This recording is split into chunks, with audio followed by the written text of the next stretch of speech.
The following opinions are solely those of BoatTest.com and its test captain. Hi, Captain Steve for BoatTest.com, and today I'm on the all-new for 2012 Bayliner 195. Let's do a preliminary review and see how they've done. The team at Bayliner set out to make an affordable 19-foot boat without sacrificing functionality. The bow seating has a complete wraparound bolster, seats are 17 inches apart, there's storage under the two side seats, and additional storage in the console is accessed from the aft seat backs.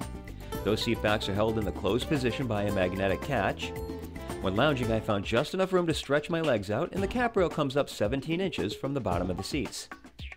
The walk-through is 17 inches wide, and just like your body, it gets slightly wider as you move up.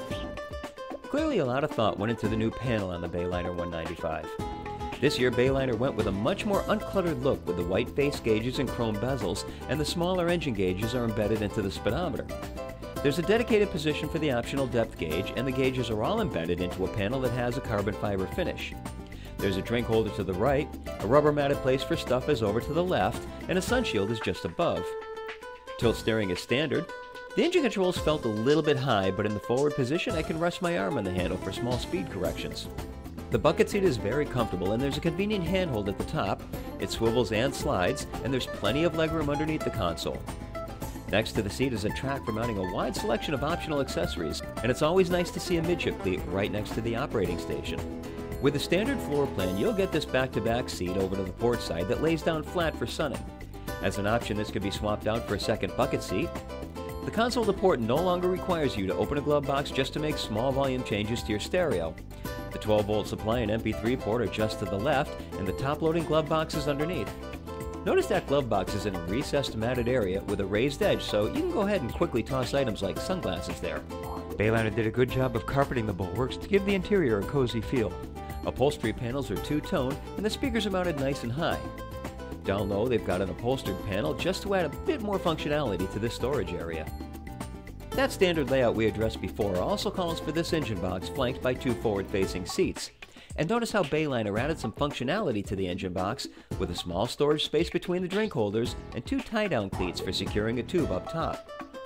The optional sport seating calls for a bench seat with a sun pad on top, but you don't lose that sun pad functionality with this seating arrangement, as both the side seat cushions come up and mount on either side of the engine box, creating a full beam sun pad.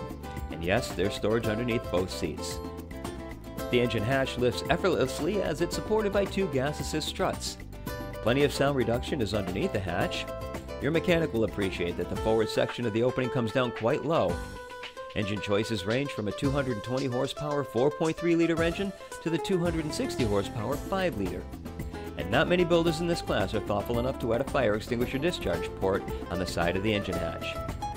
The molded-in swim platform has a 3-step reboarding ladder to the starboard side with a grab handle just ahead to help ease you out of the water. The ski tow eye is mounted in the center of the transom, and notice how the aft cleats are mounted up high out of the trip zone. Bayliner also classed up the exterior of the 195. While it's certainly easier and more cost-effective to make a perfectly flat hull, Bayliner added these molded-in contour lines, and they really look nice and add to the dock appeal of the 195. There's an extended running surface past the outdrive collar, which, along with these lifting strakes, should enhance performance. In my opinion, Bayliner did a great job of adding functionality to this affordable bow rider.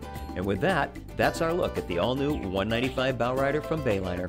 For BoatTest.com, I'm Captain Steve. We'll see you on the water.